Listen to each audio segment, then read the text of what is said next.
So I decided to potentially start doing something a little bit different on my channel, whether it's either here or on Twitch. And that is maybe every so often get into gaming and streaming that gaming online. I'm not sure if it's going to be a full-time thing. Maybe it's something just a temporary interest of mine. But either way, while I was shopping online, I quickly realized that my major focus was finding a balance between quality and cost. So in today's video, let's talk about this little starter package that I built for myself, how much it cost, and kind of do a show and tell as far as what it can accomplish.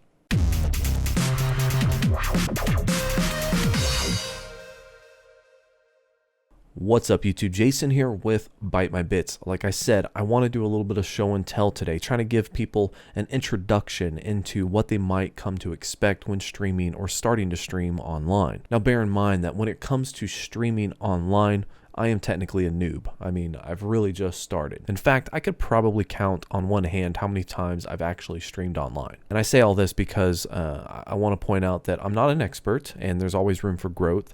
There are some people out there who have a lot more tutorials and some of the things that I'm going to cover today, but this is just more of like an entrance level, idea of what you can expect if you wanted to jump into online streaming, as far as cost goes anyways. So what do you need to stream online? And there are some basic factors here, things like a camera, a microphone, and a computer. But there are some other things that you could do that can make your streaming, online experience a little bit better. Things like a microphone stand or a green screen, something like that. So in fear of just rambling on about what you need in order to start streaming, let's just jump right into what I purchased, what I think about it, how much it cost, and why I got it for my needs. Now, I think the first thing I want to cover before I get into the purchases here is that I am using a free software. In this particular case, I'm using OBS Studio. I'm using the software because it's free. There are other things out there like XSplit that you have to pay for, or at least to get more advanced features you have to pay for. But for my purposes, because I'm not planning on making this a full-time, all-the-time thing,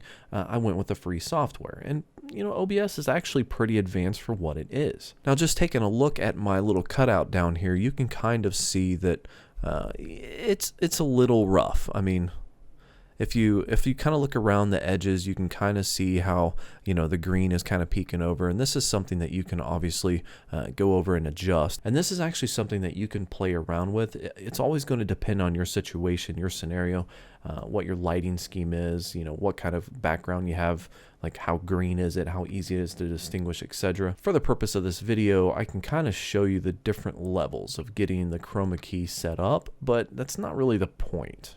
I guess what I'm trying to get at is that what you see here as far as having green lines around stuff, this is just a settings thing, and this is your setup thing. So this can be adjusted, this can look better as you go, something you can play with. It doesn't necessarily reflect on the camera, it's more of just a software configuration. So moving on, the first thing that I looked for when I was wanting to start this whole online adventure thing was what camera did I want.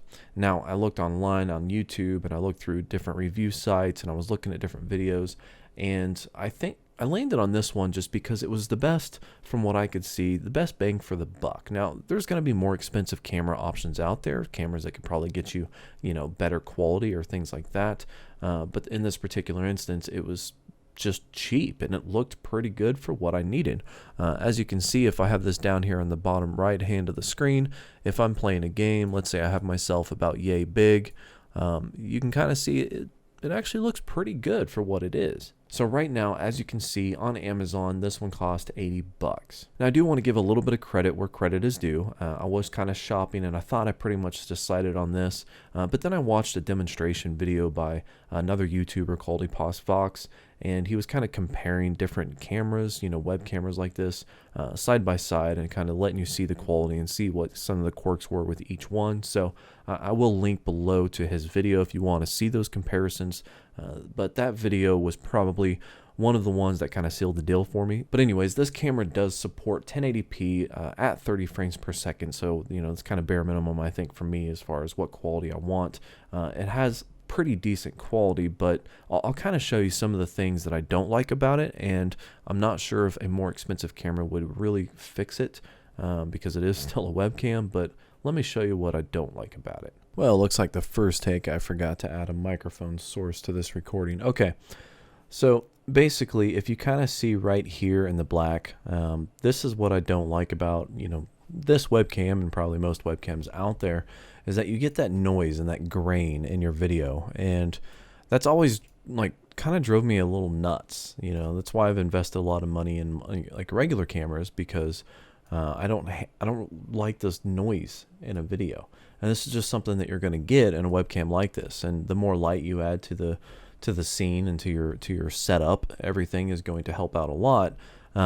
But realistically, you can only expect so much from just a webcam. So that's what I don't really like about this particular camera. Also, I don't remember if I talked about it in this portion that I messed up before or not, but the clipping on is kind of limited too. So you do, or you would want a different option to mount it, like a miniature tripod, for example, or maybe another one of these arms with a little holder on it as well. So other than those two, I think it's a pretty good camera. But just for what this is right now, it does have some of that noise in there, and it does kind of drive me a little crazy. But going back to what I said before, I think if you make this thing small enough, you bring it down here in the corner, and you're just cutting out the background or whatever, it's not really going to be that bad, because this is pretty small. You're not going to see a lot of those imperfections, which is kind of why I wasn't too worried about getting this camera, even with the grain, because I knew that I was going to be streaming and using this, on a smaller scale. So having the ultimate clarity just really didn't bug me that much. Really, getting into it, if I wanted to cut down on that grain as much as possible, I would have to set up like a capture device, probably use one of my bigger cameras, one that had a bigger sensor and more options to it. But just for streaming online, this is actually pretty good. Switching back to the product page here, as you can see, it actually comes with an option to basically mount it like on top of your monitor.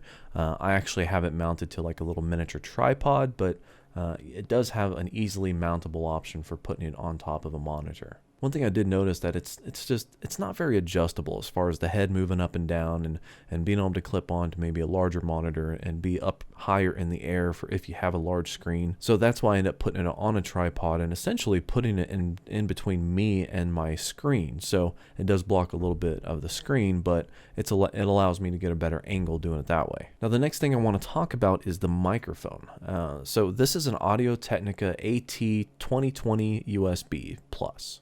Now this is a condenser USB microphone, plugs right into the computer. I don't need any other hardware in order to recognize and use the audio source from this, which is why I bought it. I paid $150 to get the convenience of having that option. I think if you get it without the USB, you might save yourself $20 or something like that. But one of the things with this microphone is that it actually comes with a little miniature tripod. So if you were to get something like this with a miniature tripod, and you get the camera, and you get something else that I'm going to talk about in the future, at least here real quick, then you automatically have a little miniature tripod to put your camera on if it won't fit on top of your monitor or otherwise look bad from where it can mount. Now, of course, this thing did cost more than the camera, but I knew that going in because I wanted to try to get as crisp and clear audio as I can. Even if I suffer a little bit of my camera quality over there, I knew I was going to be making that small and it wasn't really that big of a deal. But when it comes to audio though, I really feel like having a nice, crisp, clean audio source can really make the video pop, or at least allow people to not lose interest. If you have like crackly or noisy or just otherwise crappy audio, I feel like you could easily lose the attention of your viewers just because of that annoyance factor. Now, obviously, this is the microphone that I'm using now, so you can get a pretty good idea of what it sounds like. Overall, I've been really happy with it. It's very simple to install. You plug it in, OBS recognizes it. I mean, it's just a simple process to hook something like this up. But that brings me to the next thing that I got, which is just a simple little foam layer mic cover. And this is just for pop. So if I get close to it, the popping will be reduced or just completely removed. Now, you might be able to argue that you don't need something like this, but let's just, for example, let's do this. Pop, pop, pop, pop, pop, pop, pop, pop, pop, pop, pop, pop, pop, pop, pop. Okay, so I just rotated it around so I wasn't using the windscreen. So I'd give you a little bit before and after. I don't know how it's going to sound. I won't know until I get into editing. But at least it'll give you and me an idea whether or not the $9 for this little windscreen popping filter thing was worth it. But a big thing that I really wanted to get was this little arm here. This flexible microphone stand for broadcasting studio desktop boom suspension scissor arm. $13. $13, and it is a complete $13 product too. I mean, it's not a fantastic quality. It feels a little clumsy, kind of cheap, but it holds it where it needs to be. It works. I haven't had any issues with it. Other than the whole, it feels a little cheap. It's been a great arm. It stays in place. It handles what I need to. I don't have any fuss with it. I mean, it's a great arm, and it costs $13. But I got this because I want this up closer to my mouth. I didn't want something dangling over me or some huge head here. I just wanted something that I could put right next to my mouth, be able to use and adjust as I go along, whether it's closer or farther away. And it just works. So, $13. Perfect. And the great thing about this, as you can see in the picture here, is that you can use it in multiple different ways, whether you're mounting a microphone upside down or, for that matter, a cell phone. Okay, so for the next thing is going to be the gaming headset. Now, I'm bringing this up, and this is what I have. It's a set of G-Skill gaming headsets, the Ripjaw series.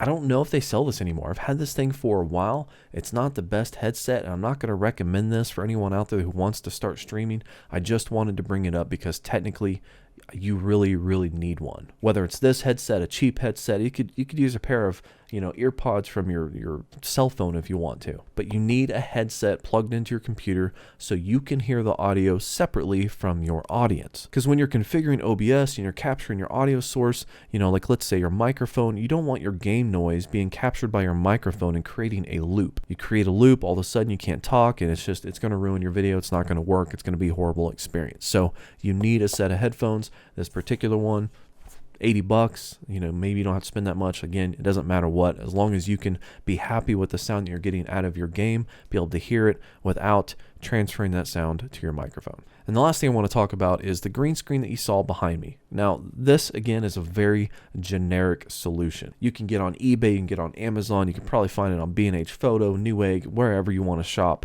You can find a cheap green screen. This one in particular is like $30. I think I saw one for $20. Some of them come with the little poles here to hold it up, like on the right and the left-hand side. This one doesn't. The one that I purchased actually came with it, even though I don't use it. I just thumbtack them up to the wall. But this allows you to do this whole thing where it cuts out your background. So if you did want to set up streaming and you wanted to have yourself on the bottom of the screen but not be just some kind of awkward box down there, a green screen is where it's at. Now if we go into the filters here with the chroma key, you actually have a couple different options. So you can filter out all the greens, blues, or magentas.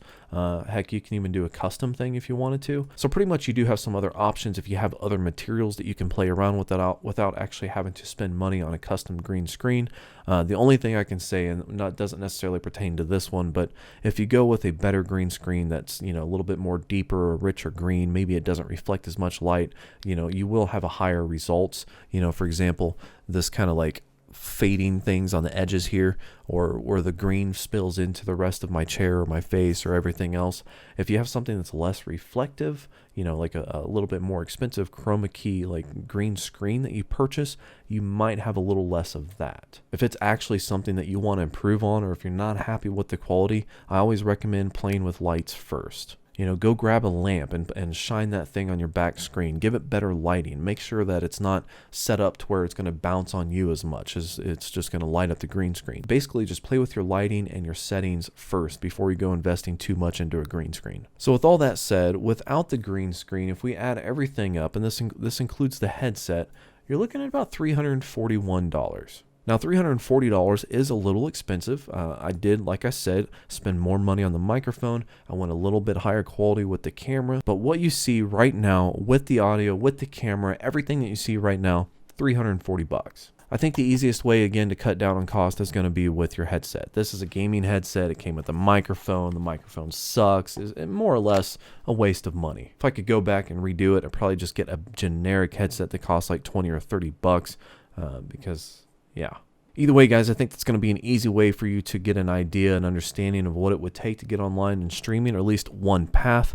Again, there are so many ways, so many things that you can change, so many ways to save money, that this is just one path, one price, one idea, and one set of tools. Of course, assuming you have two things, a computer to do everything with and internet in order to do it. As long as you have that, this is an idea. So with all that said, guys, thank you for watching. Hopefully this will kind of give some newcomers an idea of what it might take in order to get online, start streaming some services. For all of my subscribers out there, with all of this being purchased, I am looking at maybe streaming some different games. I don't know if I'm going to go full mainstream games or not, but like I'm playing right now a game called Guts and Glory that I find really interesting. So I might start streaming periodically, maybe once or twice a month or less.